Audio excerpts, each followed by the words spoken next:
Doctor Abdullah Jahangir রহমাতুল্লাহ আলাইহি ওয়াসাল্লাম এর উদ্ধৃত একটি ঘটনা। ঘটনাটি প্রায়ই আমার মনে পড়ে। মাঝে মধ্যে অনেককেই বলি উৎসাহিত করার জন্য। আসুন উনার মুখেই শুনি, যদিও উনার বর্ণনা ভাষাগত দিক থেকে ভিন্ন। এক ভদ্রলোক আমার বাসায় আসলেন। তিনি তার মুসিবত বর্ণনা করে দোয়া চাইলেন। ভদ্রলোক তার একখন জমিতে ফ্ল্যাট বানাতে এক রিয়েল এস্টেট কোম্পানির সাথে চুক্তিবদ্ধ হয়েছেন। জমির দলিল হস্তান্তর করেছেন তাদের। বিল্ডিং তৈরি হলে চুক্তি মোতাবেক তাকে কয়েকটি ফ্ল্যাট দেওয়া হবে।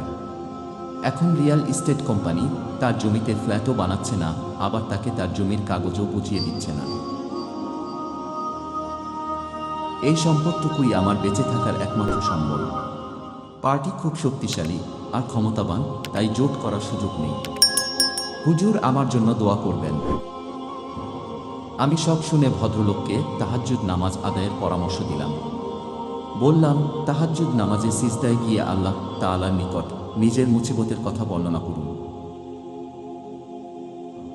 আল্লাহ তাআলার নিকট সাহায্য চান। ভদ্রলোক আমার কথায় রাজি হলেন এবং সালাম দিয়ে চলে গেলেন। এর মধ্যে অনেক দিন অতিবাহিত হয়ে গেছে। একদিন আমি টিভি প্রোগ্রামের জন্য বাসার বাহিরে যাবার প্রস্তুতি নিচ্ছিলাম। এমন সময় সেই ব্যক্তি বাসায় এসে হাজির। নিজে থেকেই সে বলল, হুজুর আপনি যে আমল শিখিয়ে দিয়েছিলেন তা শুরু করেছি, আলহামদুলিল্লাহ। কিছুদিনের মধ্যেই একদিন বাসার দরজায় কড়া নাড়ার শব্দ। দরজা খুলে দেখি সেই রিয়েল এস্টেট কোম্পানির লোক।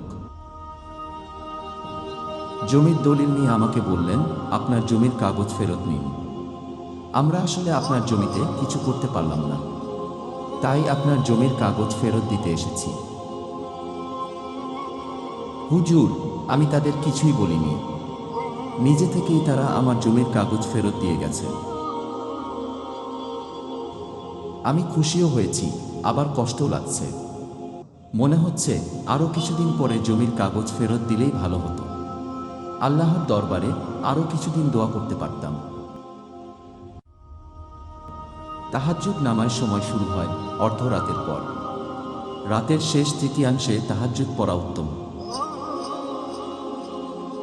তবে ঘুম থেকে জাগার সম্ভাবনা না থাকলে ঈশার নামাজের পর 2 রাকাত সুন্নতের পর ও বিতরের আগে তা পড়ে নেওয়া যায় আছে।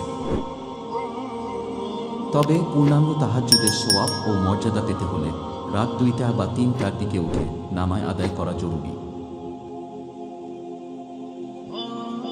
তাহাজ্জুদ নামাজ 5 ওয়াক্ত নামাজের পর শ্রেষ্ঠ নামাজ।